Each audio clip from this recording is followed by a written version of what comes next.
Coming up today on the Daily Clone, we take a deep dive into the Iowa State defense against the K-State offense.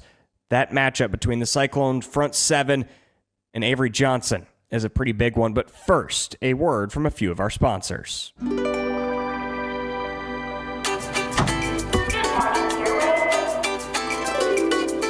Good morning, oranges. Top of the muffin to ya. Potato salad. We still on for lunch? Great. Sliced bread. You're the best thing I've seen since, well, you know. Oh, hello. Don't think I forgot about you. Friendly at Fairway. It's more than just a name. The Neil Diamond Musical, A Beautiful Noise, the uplifting true story, featuring all the songs you love from his Grammy Award-winning career. October 21st through 26th at Des Moines Civic Center. On sale at dmpa.org. Hello and welcome to the Daily Clone in Dublin. The Northwest Bank Studios can do it all, from central Iowa to across the pond. Thanks for their support of what we do here. The Daily Clone is presented by Fairway Meat and Grocery. We've had some pretty good food, believe it or not, some good seafood, but it is no Fairway steak. Go down to your local Fairway Meat and Grocery and cook you up some meat. We're going to take a deep dive today into the Iowa State defense against the K-State offense, and of course, that all starts with Avery Johnson. He's one of the most talented QBs in the country. Most think of him first as a dynamic runner, but he's also got elite arm talent as well. The stats haven't really backed that up yet. Just 2,700 yards on 58% completion last year. But I would expect him to take a big jump in that regard in his second season as a starter. No matter what he does with his arm, the biggest threat comes with his legs. Avery, probably going to be the fastest guy in the field when we're out there.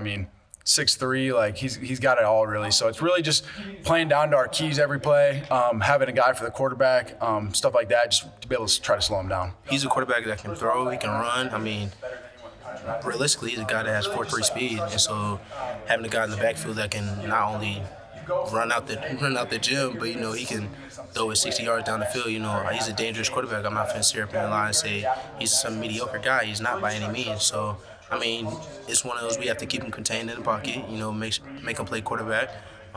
He's going to be an elite challenge, and I can't wait for it. The K-State offense is way more than just Avery Johnson. Dylan Edwards is expected to fill the shoes of DJ Giddens as one of the best backs in the conference. Last season as a backup, he ran for just under 550 yards and 5 touchdowns.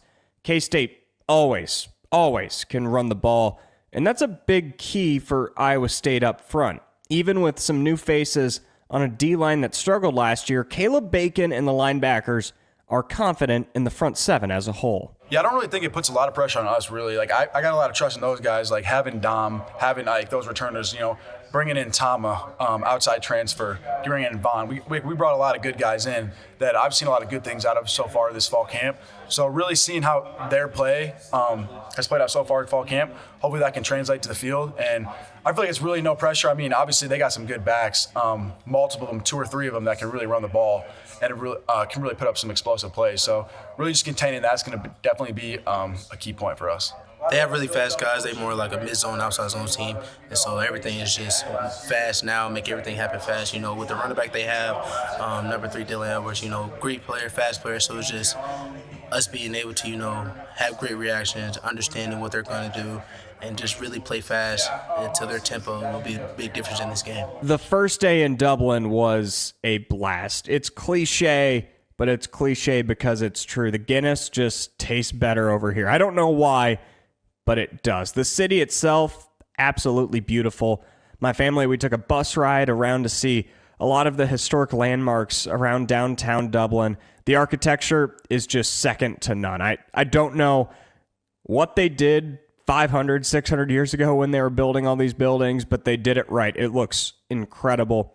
We closed the night over at a local pub that had some live music, and we saw a vintage Irishman on the guitar and mic who was heckling the crowd. He called me ugly. He yelled at some guy who was trying to get the entire bar to clap for him. He said, "I've been doing this for 40 years. I don't need your applause."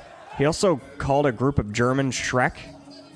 this guy was something else. I'm glad I got to experience a true Irishman in his full form. He probably had a few pints in him while he was singing some live music. It has been a blast so far in Dublin. Still getting caught up on sleep, but don't let that get away from what we're doing here at Cyclone Fanatic. We'll have the Daily Clone again today, tomorrow, and Friday, and then Saturday, live pregame, halftime, and postgame shows from the stadium.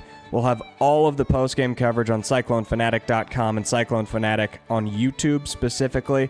I'm going to have game highlights there.